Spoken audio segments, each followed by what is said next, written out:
नमो भगवते तस्मै कृष्णायाद्भुतकर्मणे रूपनाम विवेदेन जगत कीर्तियो यतः सच्चिदानन्दरूपाय विश्वोत्पत्त्यादिहेतवे तापत्रय विनाशाय श्री कृष्णाय वयं नमः। श्रीमद्भागवत महापुराण तृतीय स्कंध चतुर्थ अध्याय।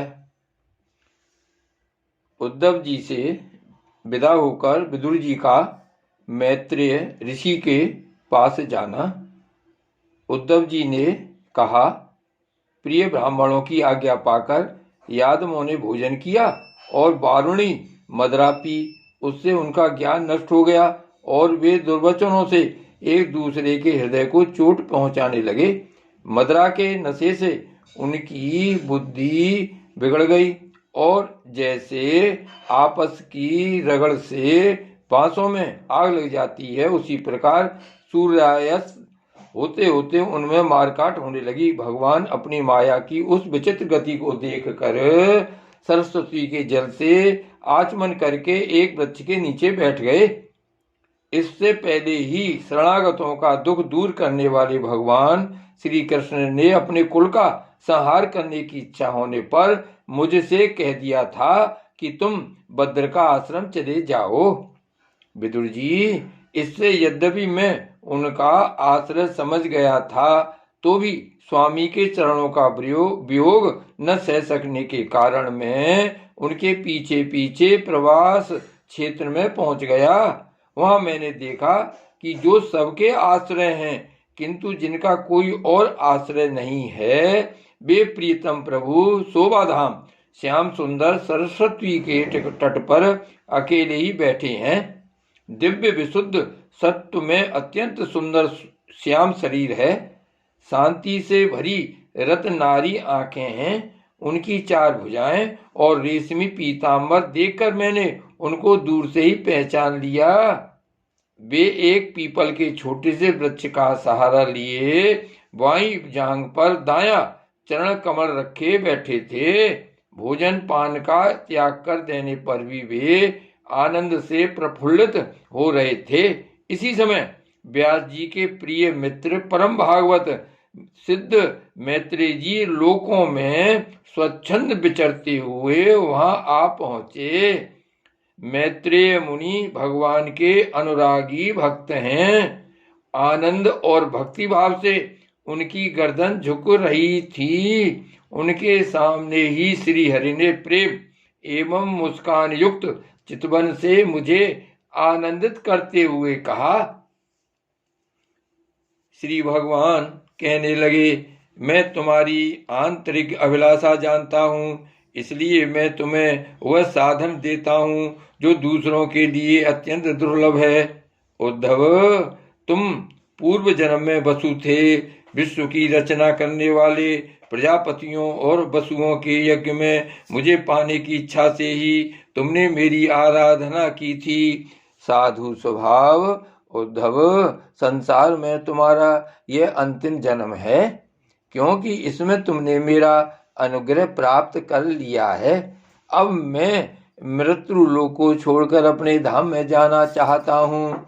इस समय वहाँ एकांत में तुमने अपनी अनंत भक्ति के कारण ही मेरा दर्शन पाया है। यह बड़े सौभाग्य की बात है। पूर्व काल पाद्मकल्प के आरंभ में मैंने अपने नाभि कमल पर बैठे हुए ब्रह्मा को अपनी महिमा के प्रकट करने वाले जिस श्रेष्ठ ज्ञान का उपदेश किया था और जिसे विवेकी लोग भागवत कहते हैं, वही मैं तुम्हें देता हूँ। विदुर जी, मुझ पर तो प्रतिक्षण उन परम पुरुष की कृपा वर्षा करती थी। इस समय उनके इस प्रकार आदर पूर्वक कहने से इसने बस मुझे रोमांच हो आया। मेरी वाणी गदगद हो गई और नेत्रों से आंसुओं की धारा बहने लगी। उस समय मैंने हाथ जोड़कर उनसे कहा, स्वामिन, आपके चरण कमलों की सेवा करने वाले पुरुषों को इस संसार में अर्थ धर्म, काम, मोक्ष, इन चारों में से कोई भी पदार्थ दुर्लभ नहीं है, तथापि मुझे उनमें से किसी की इच्छा नहीं है। मैं तो केवल आपके चरण कमलों की सेवा के लिए ही लालायित रहता हूँ।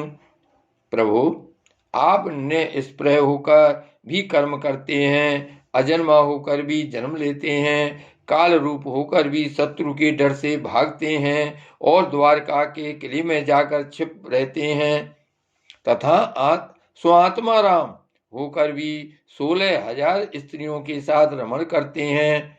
इन विचित्र चरित्रों को देखकर विद्वानों की बुद्धि भी चक्कर में पड़ जाती है।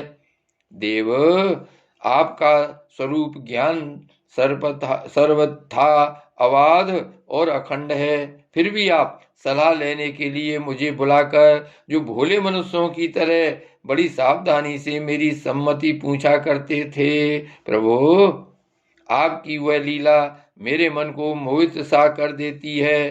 स्वामिन, अपने स्वरूप का गूढ़ रहस्य प्रकट करने वाला जो श्रेष्ठ एवं समग्र ज्ञान आपने ब्रह्मा जी को बतलाया था, वह यदि मेरे समझने योग्य हो तो मुझे भी सुनाइए, जिससे मैं भी इस संसार दुख को सुगमता से पार कर जाऊं।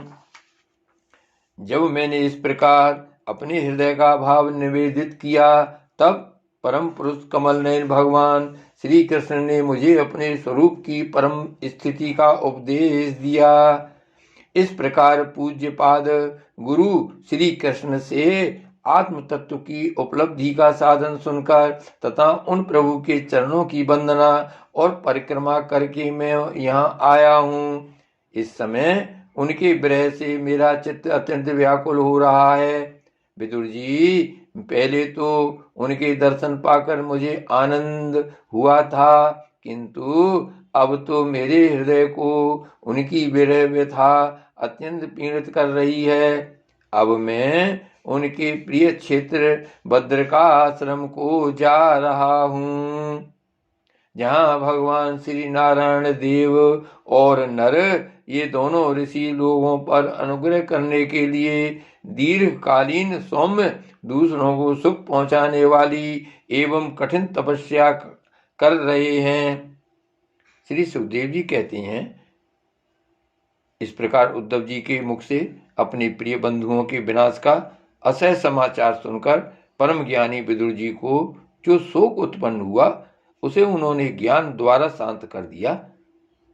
जब भगवान श्री कृष्ण के परिकरों में प्रधान महाभागवत उद्धव जी भद्रकाश्रम की ओर जाने लगे, तब कुरुश्रेष्ठ विदुर जी ने श्रद्धा पूर्वक उनसे पूछा।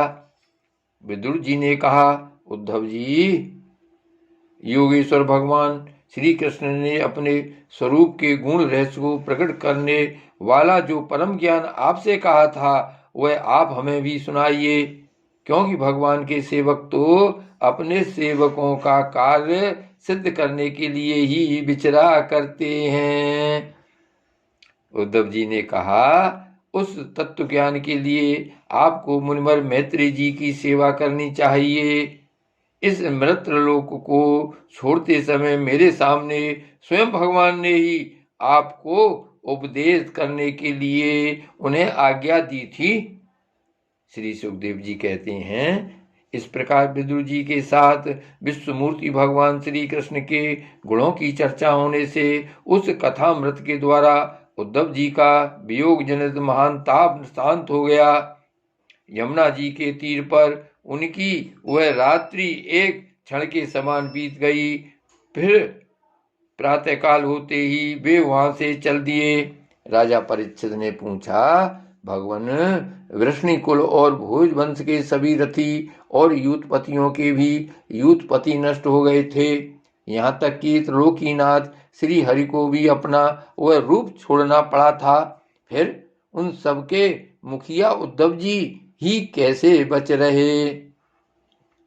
श्री सुखदेव जी ने कहा, जिनकी इच्छा कभी व्यर्थ नहीं होती, उन श्री हरि ने ब्राह्मणों के साप रूप काल के बहाने अपने कुल का संहार कर अपने श्री विग्रह को त्यागते समय विचार किया, अब इस लोक से मेरे चले जाने पर संयमी शिरोमणि उद्धव ही मेरे ज्ञान को ग्रहण करने के सच्चे अधिकारी हैं।